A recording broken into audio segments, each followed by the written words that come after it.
Good morning. Time to continue documenting my experience. I have taken 0 training rides with my trailer. So I'm going to cover gear in another video. I think I mentioned that before, but I just wanted to throw out there this morning that I did actually get all my gear into this trailer and weigh everything up, clothing and everything. And I'll cover that again. I said I'll cover that later, but it's about 30 pounds seems to be what I'll take with my full complement of cushy stuff.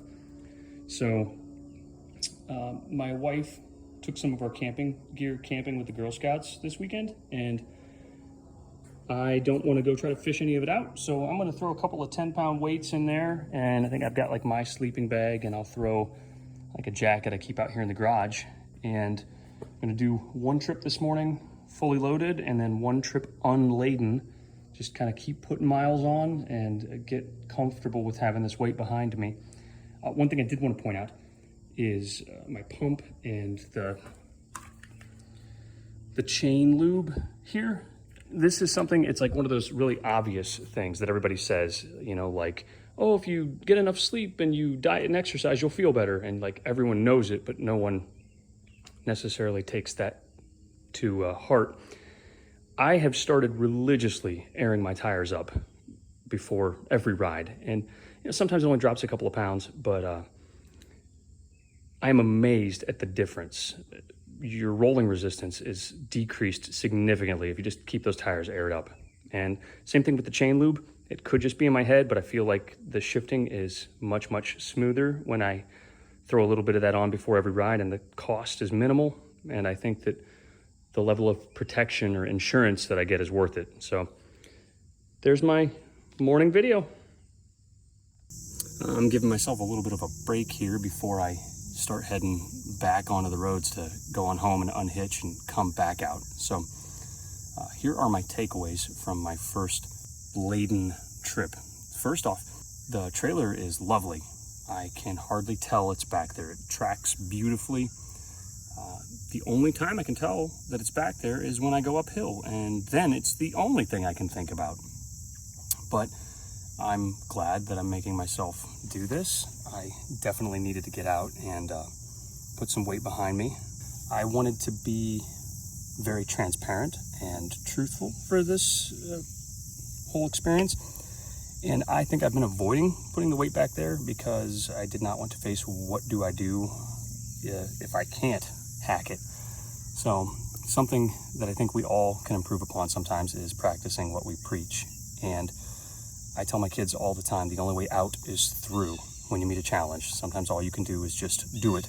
And this is an instance where that's what I'm trying to embody. The only way I'm gonna get better at moving this weight is by practicing with it. What else? Let's see. Oh, I adjusted my seat post up before I went, and that's another one of those like cycling lexicon things that's confusing to me. It's a saddle, but a seat post. So I don't know why you can't just call it a seat, but whatever. But years ago, someone pointed out to me that I think mine was too low, and you can kind of tell that when your knees splay out a little bit. And you'll notice if you look around, a lot of people ride that way. And it's because it's a little bit uncomfortable when you have to dismount and you have to get down over your frame and not just put your feet on the ground from your saddle. And we have like one of those trailer bike things that connects up to the kids have a single wheel bike that connects up to my bike on the seat post. And I think it pushes my seat post down a little bit. So I think ordinarily you get your seat post adjusted once and you don't have to mess with it. But mine, I find, seems to drift down a little bit. What else? Oh, I'm not a very techie guy, but my wife got me a Apple Watch a few years ago, and I thought it was kind of a pointless idea when they came out, but I will say I'm not getting any younger, and having that to track my heart rate has been really nice. It's just a little peace of mind that, okay, like I know what my target range is supposed to be. There's actually like a formula based on your age on what's like a safe heart rate, and I try to make sure not to exceed that for any period of time, and if I do, I know I got to dial things back. There was one other observation I had, and I can't recall at the moment. Oh, yeah. I mentioned earlier that the only way out is through, and when it comes to like practicing and that kind of thing. And I had mentioned in my super long-winded video earlier that I think that lifting weights isn't really a substitute for conditioning. And I'm going to double down on that today and say absolutely, there's not really any realistic number of reps or amount of weight you're going to throw on in the gym doing squats that's going to replicate the experience of just burning your legs until you crest a hill. And so I took, there's like a 5 mile option and a under 3 mile option to the trail for me.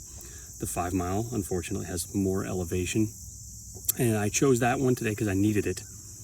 And, you know, if this was and if there were any better indication that I need to keep conditioning, I don't know what it is, because you know, there is no substitute for just hopping on and trying to get over a hill. And I made all of them, but they were hard, and I can't imagine doing it, 20 miles down the road. So I got to keep at it.